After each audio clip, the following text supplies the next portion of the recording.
అనంతపురం నగరంలో Telugu Desam party MLA Daggubati Prasad అరాచకాలు అవినీతి పరాకాష్ఠకు చేరిపోయాయి. పెద్ద ఎత్తున భూ కబ్జాలు చేస్తూ ఉన్నారని తెలుగుదేశం పార్టీలోన అత్యంత సీనియర్ నాయకుడుగా ఉన్న మాజీ ఎమ్మెల్యే ప్రభాకర్ చౌదరి మీడియా సమావేశం పెట్టి సుదీర్ఘంగా వివరించడంతో పాటు డాక్యుమెంట్లను కూడా చూపెట్టారు. కానీ ఎమ్మెల్యే దగ్గుబాటి ప్రసాద్ నుండి ఎలాంటి స్పందన లేదు. తెలుగుదేశం పార్టీ హైకమాండే ఆయన్ని ప్రెస్ మీట్ పెట్టవద్దు, రిటర్న్ గా స్పందించవద్దు అని ఆదేశాలు ఇచ్చింది అన్న ఒక ప్రచారం కూడా నడుస్తుంది. అంటే ఎందుకు ఇలాంటి ఆదేశాలు ఇచ్చారు? ప్రభాకర్ చౌదరి ప్రెస్ మీట్ పెట్టారు, దాన్ని అంతటితో వదిలేస్తే ఒక చేత్తో కొట్టిన చప్పట్లలాగా ఆగిపోతుంది. ఇక్కడ నుండి మళ్ళీ రియాక్ట్ అయితే దాని మీద ఒక పెద్ద డిబేట్ నడుస్తుంది అన్న ఉద్దేశంతో తెలుగుదేశం పార్టీ కావచ్చు, తెలుగుదేశం పార్టీ ఎమ్మెల్యే కావచ్చు ఈ జాగ్రత్త తీసుకుంటున్నారా స్పందించకుండా మౌనంగా ఉండడం?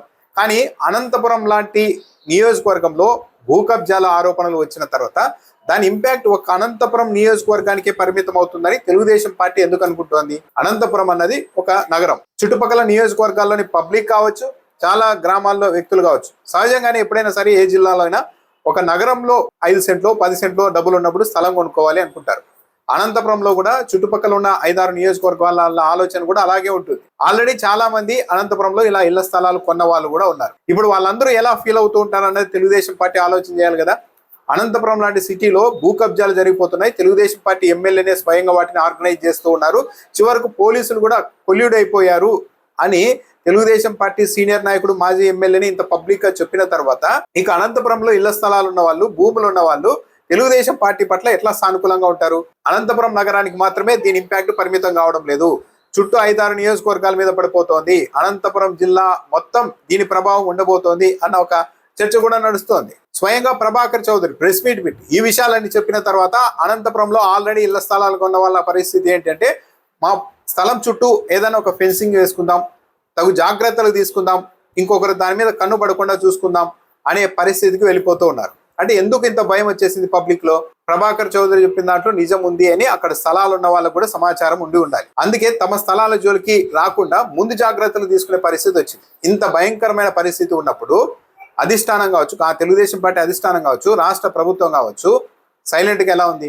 వైసీపీ నాయకులు ఆరోపణలు చేశారంటే పొలిటికల్ ఆరోపణలు అనుకోవచ్చు. తెలుగుదేశం పార్టీలోనే ఉండి నిజాయితీ పరుడుగా ఉండి గతంలో అనంతపురం మున్సిపాలిటీ చైర్మన్ గా కూడా పనిచేసిన స్వయంగా ప్రభాకర్ చౌదరి మీడియా సమావేశం పెట్టి చెబుతూ ఉంటే, నేను డాక్యుమెంట్లు ఇస్తాను, కావాలంటే 300 మంది బాధితుల్ని అమరావతికి పిలుచుకొని వస్తాను ముఖ్యమంత్రి అనుమతిస్తే అని చెబుతూ ఉంటే ఇప్పటి వరకు స్పందనే లేకుండా, ఎలాంటి రియాక్షన్ లేకుండా సైలెంట్ గా ఉన్నారంటే ఏంటి? వీటన్నింటినీ తెలుగుదేశం పార్టీ అధిష్టానం ఎంటర్టైన్ చేయాలనుకుంటుందా? రాష్ట్ర ప్రభుత్వం ఎమ్మెల్యేలు ఈ విధంగా చేయడానికి ప్రోత్సహించాలనుకుంటోందా? ఈ ప్రయత్నంలో ఒక అనంతపురం నియోజకవర్గం ఒక్కటే కాదు, దాని చుట్టుపక్కల ఉన్న 5-6 నియోజకవర్గాల్లో తెలుగుదేశం పార్టీ దెబ్బతింటుంది అన్న విషయాన్ని మాత్రం తెలుగుదేశం పార్టీ ఎందుకు మర్చిపోతుంది? అంటే ఒక ఎమ్మెల్యే కోసం మొత్తం జిల్లాని రాజకీయంగా వదిలేసుకునేందుకు కూడా తెలుగుదేశం పార్టీ సిద్ధపడిందా? తెలుగుదేశం పార్టీ ఎమ్మెల్యేలు రాష్ట్ర వ్యాప్తంగా ఇసుక, మట్టి, మద్యం రకరకాల వాటిలో ఇష్టానుసారం సంపాదిస్తూ ఉన్నారు అన్న ఒక ప్రచారం ఉంది. చాలా ఆధారాలు కూడా వస్తున్నాయి. సొంత పార్టీ నాయకులు ఈ ఆరోపణలు కూడా చేస్తున్నారు. జనసేన పార్టీ వాళ్ళు కూడా ఈ ఆరోపణలు చేస్తున్నారు టీడీపీ ఎమ్మెల్యేల మీద. ఇదంతా ఒక ఎత్తు.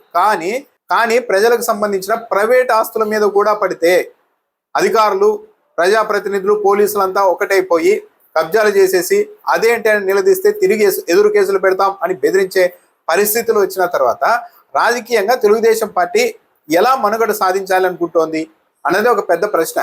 ప్రభాకర్ చౌదరి చేసిన ఆరోపణలు చాలా తీవ్రమైనవి. ఆయన డాక్యుమెంట్ చూపెడుతున్నారు. 300 మంది బాధితులు ఉన్నారు, అందరినీ నేను అమరావతికి తీసుకొచ్చేందుకు కూడా సిద్ధమంటున్నారు.